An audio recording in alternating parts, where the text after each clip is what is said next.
Hello dear students. In this lecture we are going to discuss Introduction to Synchronous Motor Drives.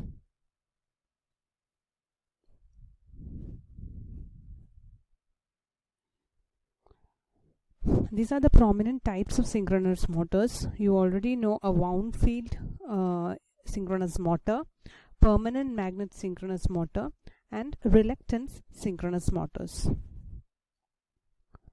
Wound field synchronous motor is the synchronous machine which you are very much familiar with, which are classified into salient pole and cylindrical rotor machines. A distinct feature of this wound field synchronous machine is that its power factor can be controlled by controlling the field excitation. So here the rotor has a DC field winding fed from a DC source through brushes and slip rings. What about the stator? Stator is similar to the induction motor, where a three-phase winding is placed at 120-degree displacement in space, and when you supply a three-phase AC to its stator windings, a rotating magnetic field is developed, and the rotor will produce its own magnetic field using the DC field windings, and these two MMFs interact to generate the torque in the machine.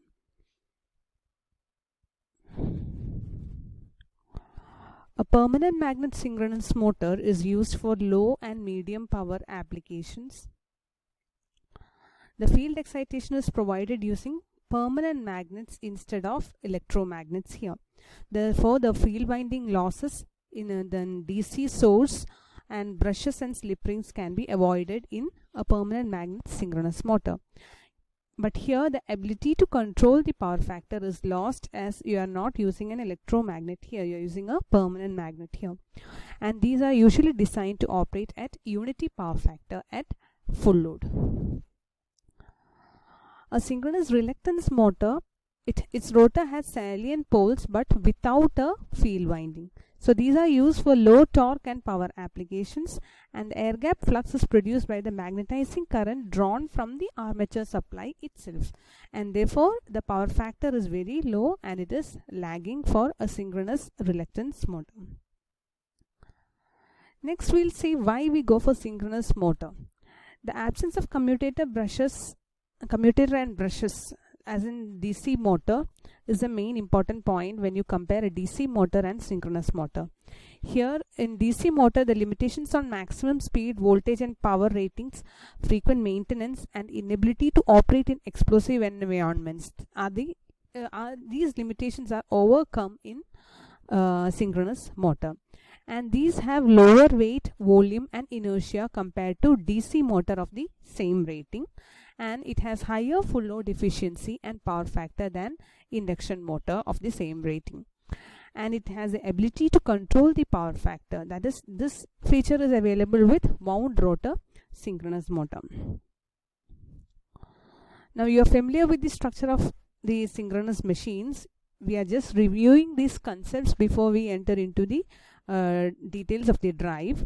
So you know there are two types, stator and based on the rotor structure. Stator is the same, but the rotor structures can be either cylindrical type or salient pole type. We are discussing the wound rotor synchronous motor. So you can see the cylindrical rotor machine here and the salient pole machine here, and in salient pole machine you can see the projected poles, north and south poles. These are here we have the cylindrical rotor, and the field windings are represented as a simple winding where DC supply is given and to produce the flux, and this is performing as an electromagnet. And the stator windings, we have three-phase windings, and these are represented like this. The rotating field flux of stator and the field flux of rotor. Okay, if the rotating field flux produced by the stator is represented by phi A, this is the field flux that is produced by the rotor, and delta is the angle between the stator MMF and rotor MMF. So in synchronous motors, torque is produced by the interaction of these two magnetic fields. So the rotating flux phi A generated by the three-phase AC currents IS flowing in the stator winding consists of armature reaction flux as well as the leakage flux phi AL. This phi AL, not phi ALV. And these are, so the armature flux is given by phi A equal to phi AR plus phi AL. The field flux phi F generated in the field winding is also a rotating magnetic field rotating at the synchronous speed. The field is also rotating at synchronous speed, isn't it? Both the stator magnetic field and the rotor are rotating at synchronous speed. That is why it is known as a synchronous motor. So the rotor itself rotates at synchronous speed, and therefore the air gap flux is a resultant of the field flux and armature reaction flux, in the total flux in the air gap. So this flux is going to induce a back EMF in the armature conductors. So the flux linkage we should know. If Ns is the number of turns of the stator winding, the flux linkage will be given by lambda S is equal to, flux linkage is N into phi, Ns into phi F plus phi AR. That is, this is the flux linkage due to the total field flux in the air gap. Now in the stator winding, so voltage is induced by these two fluxes. What are the voltages? There is an excitation voltage EF which is induced, as well as an armature reaction voltage EAR which is induced. So EF is induced by phi F and armature reaction voltage EAR is induced by phi AR. So the magnitude of excitation voltage EF is proportional to the field current and rotor speed, and here you have E at the total induced voltage in the stator winding. The total induced voltage in the stator winding, which is given by ES is equal to EF plus EAR. That is the EMF that is in the back EMF that is induced in the stator winding because of the air gap flux. Now the armature reaction voltage EAR lags the armature reaction flux phi AR by 90 degree. That is obvious because this armature reaction voltage is the induced voltage because of this armature reaction flux EAR.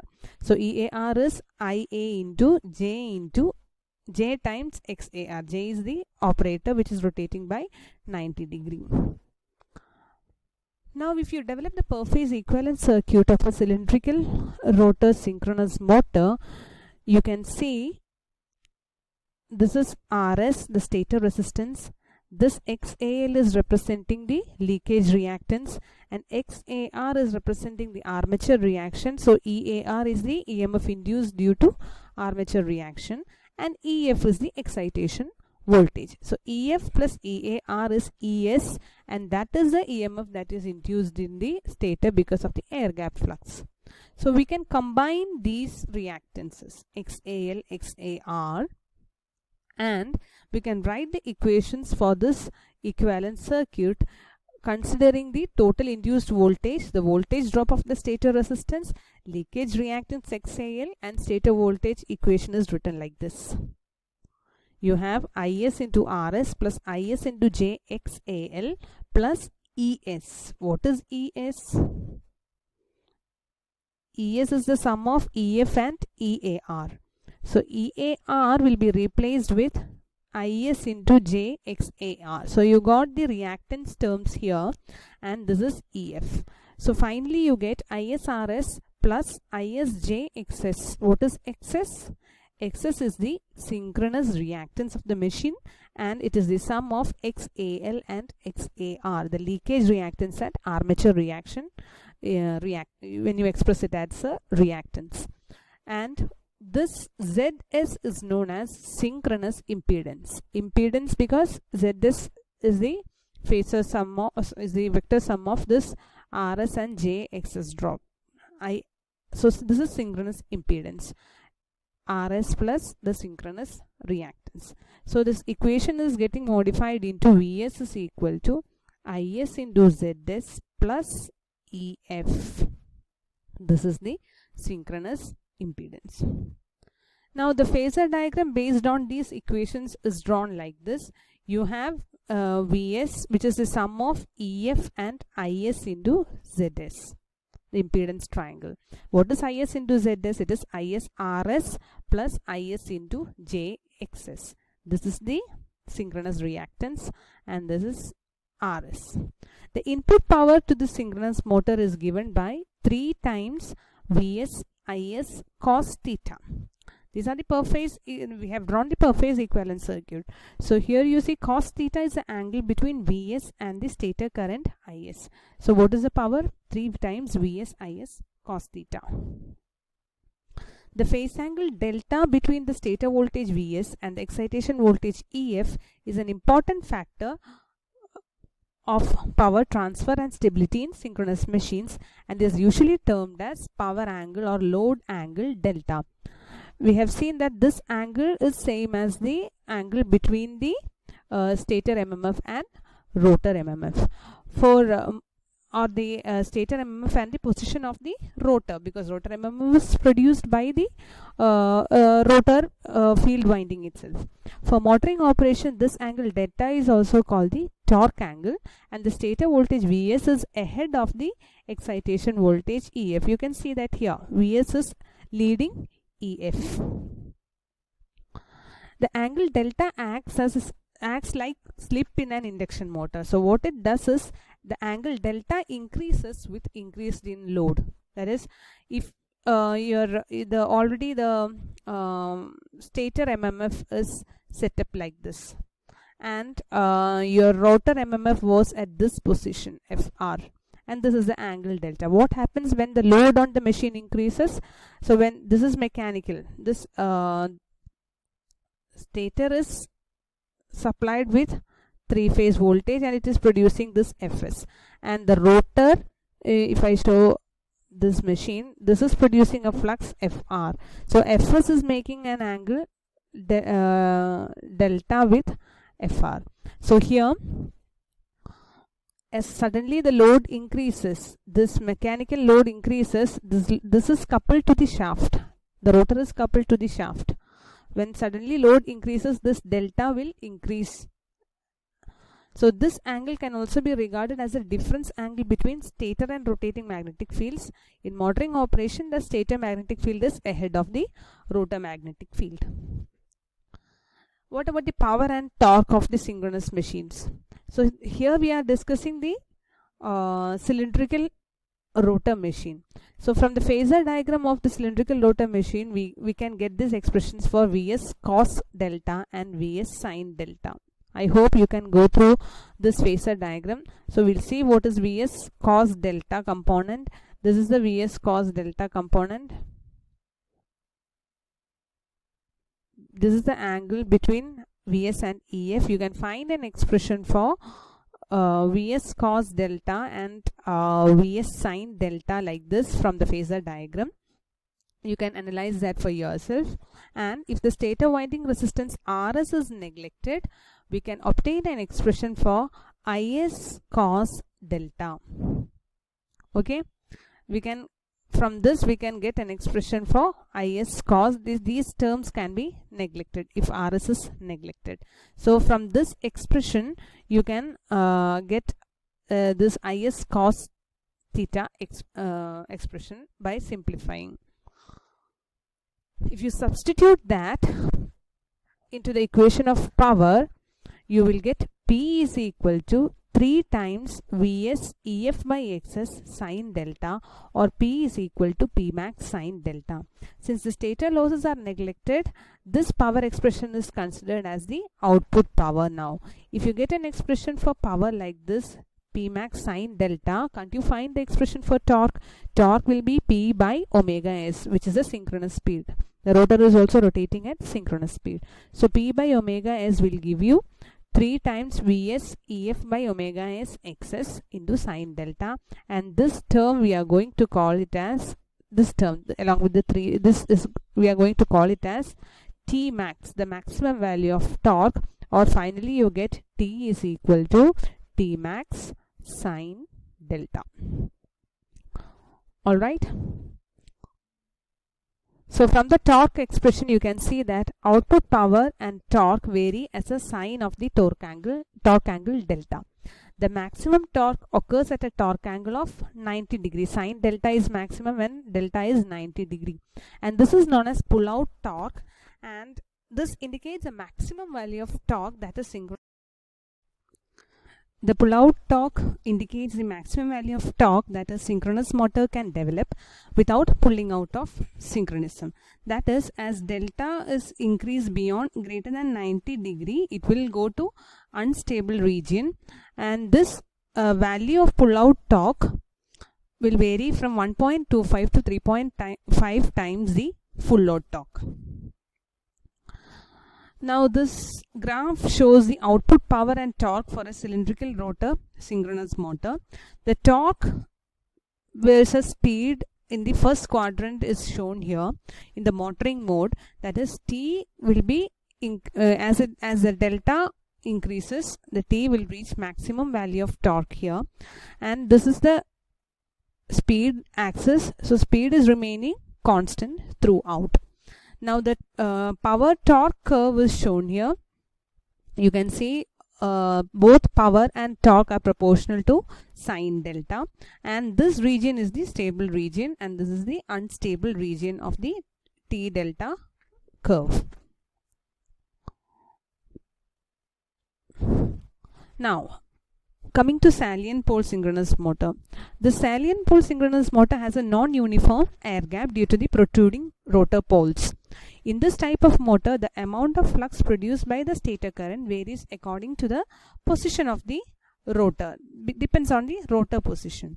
So higher flux is generated along the poles in comparison with the between the poles, because reluctance of the flux path is low along the poles. You know that air gap is less here along the pole direction.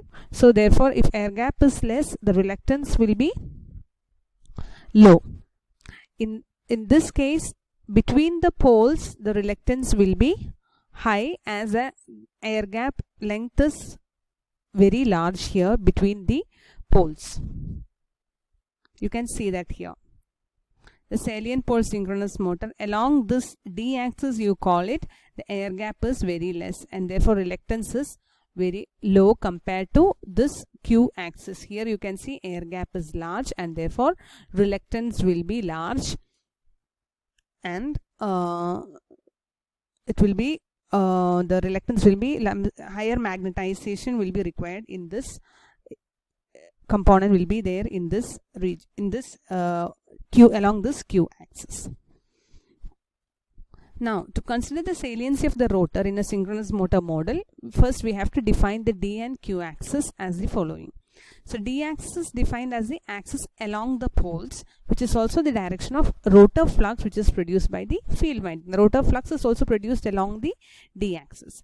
The reluctance of the D axis path is low, we just discussed, due to the small air gap, and therefore the inductance will be large along the D axis. On the other hand, Q axis is defined as the axis between the poles, which is also the direction of excitation voltage, and between the poles the reluctance of the Q axis path is large due to large air gap. And what about the inductance? If reluctance is large, inductance LQ will be small. So therefore LD is greater than LQ.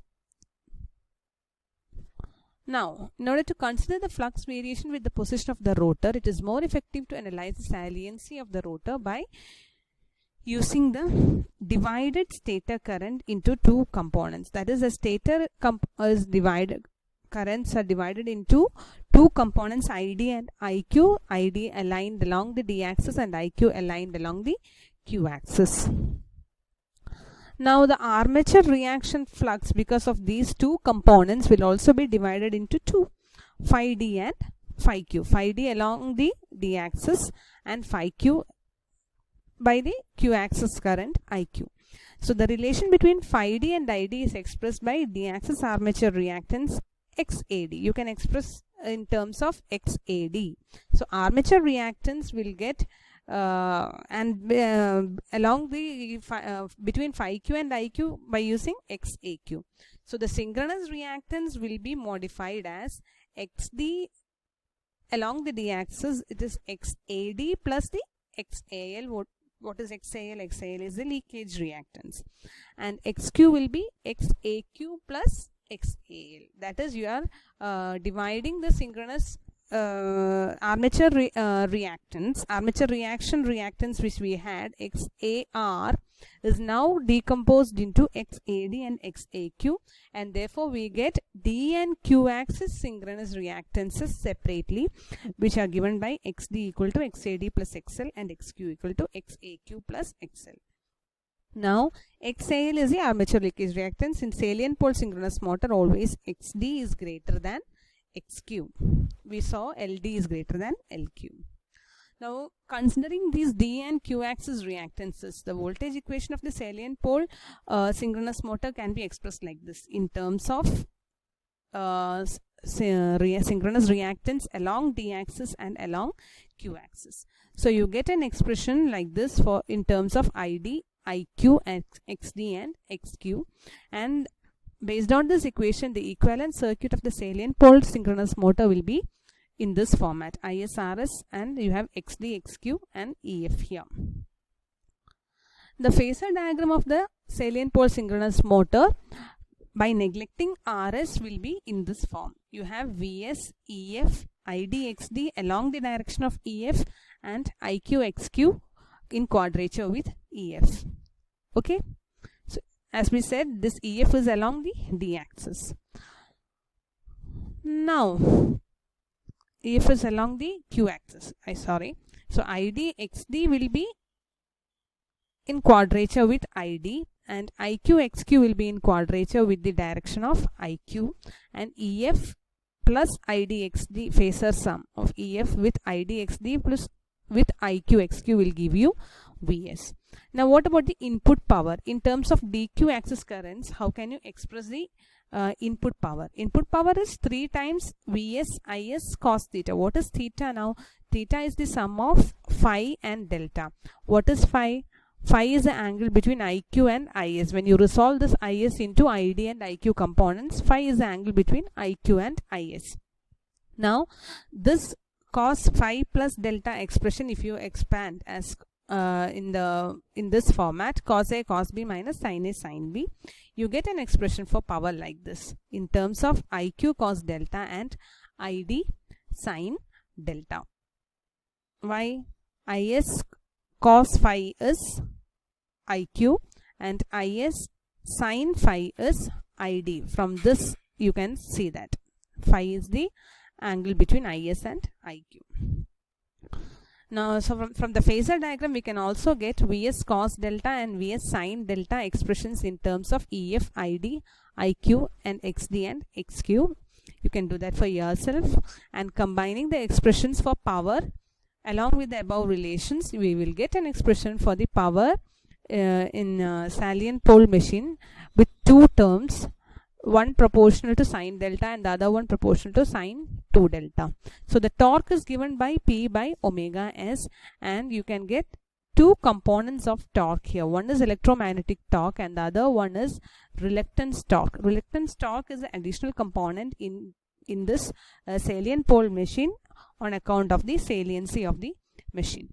Now the torque, if you plot, you get the torque delta, T delta characteristic like this.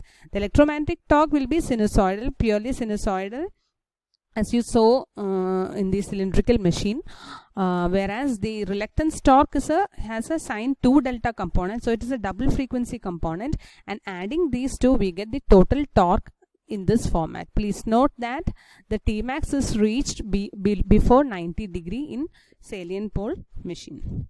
So to conclude that about the torque of the salient pole synchronous motor, you can see it has 2 components as we discussed, electromagnetic and reluctance torque.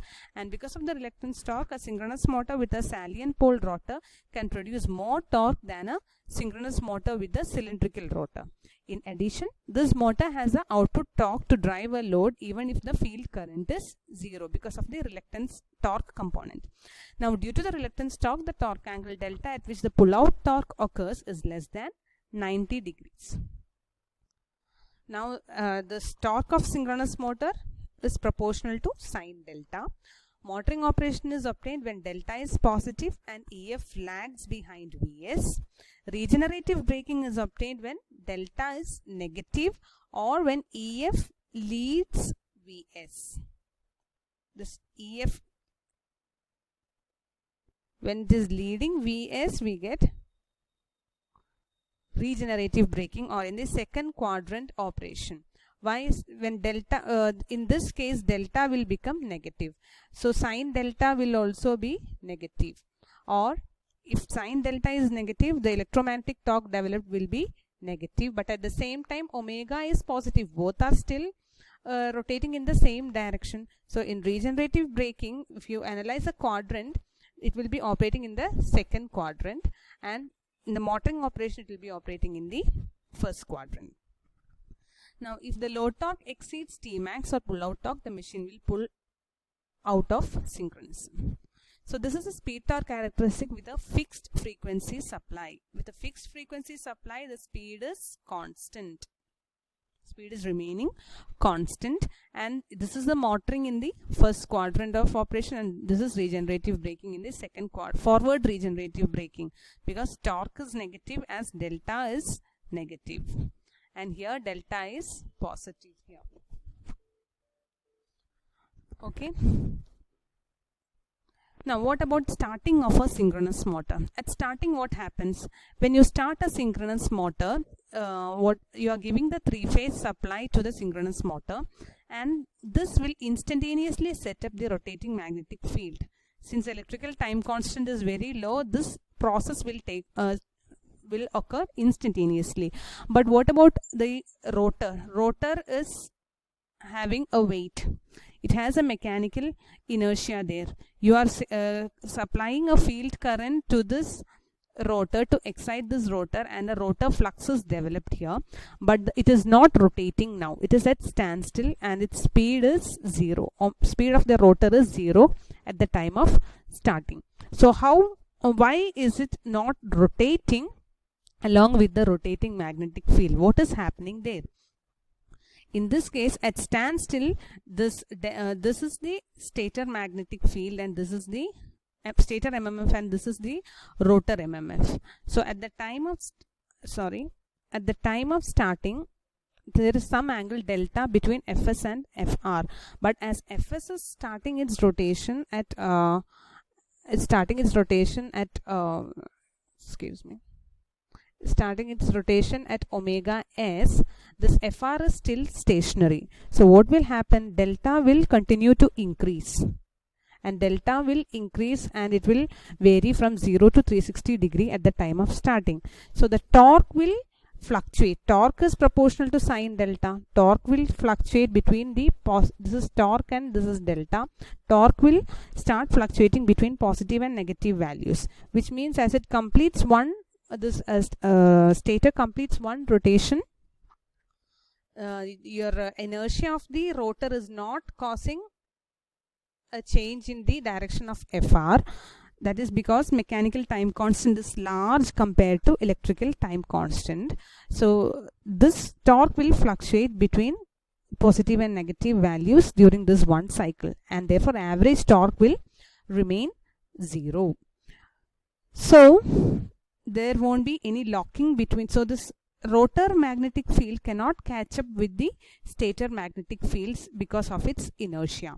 So consequently, the synchronous motor will not start on its own. There should be some mechanisms to start the synchronous motor, and if some mechanism is increasing the speed of the rotor and it is reaching some value omega r which is close to omega s, then after some time it will catch up with the synchronous, it will lock with the rotating magnetic field and continue the rotation, maintaining an angle delta which is constant. So delta won't be varying, and therefore it will come to some stable operating point at some point here, some delta which is stable, and it will continue its rotation if you provide some mechanism to rotate the synchronous motor, to start the synchronous motor.